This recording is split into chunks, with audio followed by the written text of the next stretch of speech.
D'abord, bienvenue à tous dans ce moment d'enseignement pour le cœur. Le thème de ce moment d'enseignement est que vous êtes un être divin. L'objectif de cet enseignement n'est pas de vous apprendre des choses, mais de vous permettre de bénéficier de certaines qualités, vibrations et fréquences qui nourriront la croissance intérieure de votre cœur, de votre intelligence et de votre conscience. Lorsque vous considérez cette vérité, même si vous l'abordez avec votre mental ou avec votre mental et vos émotions, elle a le pouvoir de vous conduire à votre propre cœur si vous consentez à vous intéresser sincèrement à cette idée qui est une vérité spirituelle. Il suffit de vous arrêter devant cette vérité, de la regarder de près, de diriger votre attention et votre conscience vers elle. Ainsi, vous serez connecté à l'énergie intrinsèque de cette vérité spirituelle, et ce contact avec cette énergie vous ramènera d'une manière ou d'une autre à votre essence, au principe de l'être divin que vous êtes. Il est donc très important de vous exposer, de vous mettre en contact avec les vérités spirituelles, d'accepter cette invitation à les considérer, à les contempler, à les méditer, afin de vous connecter au centre de votre conscience et de retrouver la prise de conscience de votre véritable nature. Les vérités spirituelles, notamment celles-ci qui affirment que vous êtes un être divin, ont le pouvoir de vous aider à retrouver le chemin de la prise de conscience de votre véritable nature. Cette vérité a une infinité de conséquences lumineuses. Elle remet en question l'image ordinaire que vous avez de vous-même, une illusion à laquelle vous attachez une importance qui n'est pas justifiée. L'image ordinaire que vous avez de vous-même est généralement composée de 3 aspects principaux. Le premier aspect est l'idée que votre identité est intrinsèquement liée à votre corps physique. Vous confondez votre sentiment de vous-même avec la représentation intérieure que vous avez de votre corps, de ses traits, de ses proportions, de sa physionomie.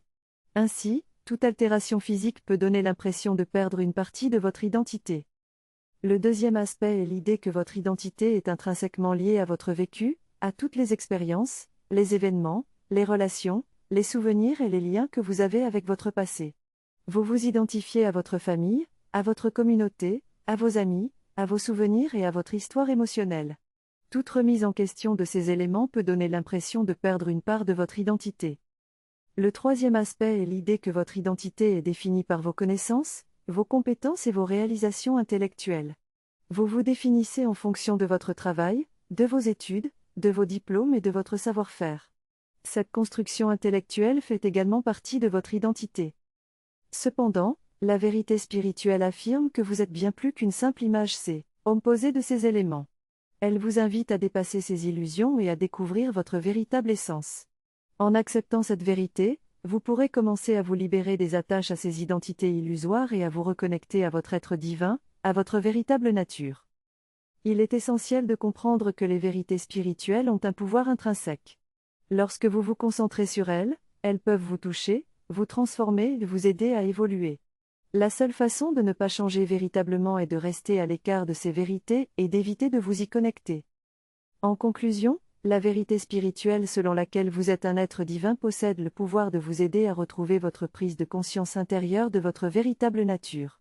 Elle remet en question l'image ordinaire que vous avez de vous-même et vous invite à dépasser les illusions liées à votre corps physique, à votre vécu et à vos connaissances. En acceptant cette vérité et en vous connectant à votre essence divine, vous pourrez embrasser votre véritable identité et vivre pleinement dans la lumière de votre être divin. La suite du texte explique qu'il est important d'inviter le mental à reconnaître ses limites et à accepter que les vérités spirituelles ne relèvent pas de son domaine d'expertise. Le mental ne peut pas juger de la véracité de l'idée selon laquelle vous êtes un être divin, car cela dépasse ses capacités de compréhension. Il est donc essentiel d'accepter que le mental ne peut ni appréhender ni analyser pleinement la vérité spirituelle. La clé pour accéder à l'expérience de l'être divin est d'ouvrir son cœur à cette vérité spirituelle. Contrairement au mental, le cœur possède une résonance mystérieuse avec cette idée. Le cœur sait que quelque chose en nous n'est pas terrestre, mais purement céleste. Il reconnaît qu'il y a une graine d'étoile au sein de notre humanité. Cependant, le mental peut avoir du mal à accepter cette vérité spirituelle et cherchera à accumuler des preuves qui lui conviennent ou à rejeter une partie de l'idée. Par exemple, il pourrait accepter l'idée d'être divin mais souligner les limites du corps physique, des émotions ou des capacités intellectuelles. La vérité spirituelle, cependant, ne s'adresse pas au mental, mais au cœur. Il est donc important de ne pas chercher à faire taire le mental, mais plutôt à l'inviter à reconnaître sa limite, et à laisser passer les vibrations de la vérité spirituelle vers le cœur. Le mental doit reconnaître qu'il ne peut pas appréhender pleinement le divin, et qu'il ne peut pas juger de sa véracité. En fin de compte, Il est essentiel d'accepter que les vérités spirituelles dépassent la compréhension du mental et de laisser l'idée de notre nature divine pénétrer notre conscience.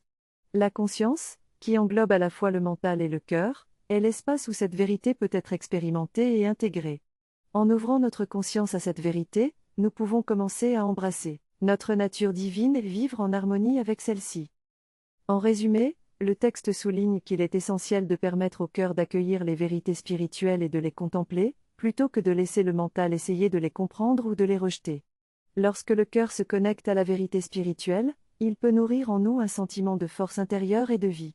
Cette force spirituelle transcende les aspects physiques, mentaux et psychologiques de notre existence, et elle est ressentie comme une chaleur intérieure et un bouillonnement solaire.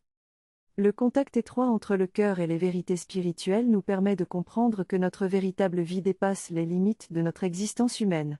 Nous apprenons à distinguer entre notre incarnation terrestre limitée et notre vie spirituelle infinie, qui commence bien avant notre naissance et se prolonge bien au-delà de notre mort physique. Nous comprenons que nous sommes des êtres divins en voyage à travers l'univers, explorant des possibilités illimitées et participant à un processus infini de transformation et de croissance spirituelle. Cette prise de conscience de notre nature divine nous ouvre à un potentiel illimité en termes de qualité, de capacité, d'intelligence, de sagesse, de lumière et de volonté. Nous réalisons que nous sommes des êtres immortels, indescriptibles et dotés d'une richesse intérieure infinie. En résumé, le texte encourage à laisser le cœur accueillir les vérités spirituelles, à contempler leur impact sur notre être et à reconnaître notre nature divine. Cette reconnaissance éveille en nous une force intérieure et nous permet de transcender les limites de notre existence humaine pour embrasser notre véritable essence spirituelle. En résumé, le texte met en évidence la nature divine de chaque être, soulignant qu'ils sont immortels, indestructibles et en constante évolution pour éveiller leur potentiel illimité de lumière, de capacité, de connaissance, de sagesse et de volonté. Il souligne que la véritable identité se trouve dans le cœur plutôt que dans l'aspect terrestre et limité de l'existence humaine. En embrassant les vérités spirituelles et en permettant au cœur de vibrer avec elles, on nourrit une joie inconditionnelle et une force intérieure, transcendant ainsi les fluctuations de la vie humaine. Le texte encourage à travailler sur soi-même en cultivant la puissance de vibration des vérités spirituelles dans le cœur, ce qui permet de réaliser une joie, un bonheur et une liberté authentiques. Finalement, il insiste sur le fait que la vérité essentielle de l'être se trouve dans le cœur, où réside l'évidence naturelle de sa nature divine.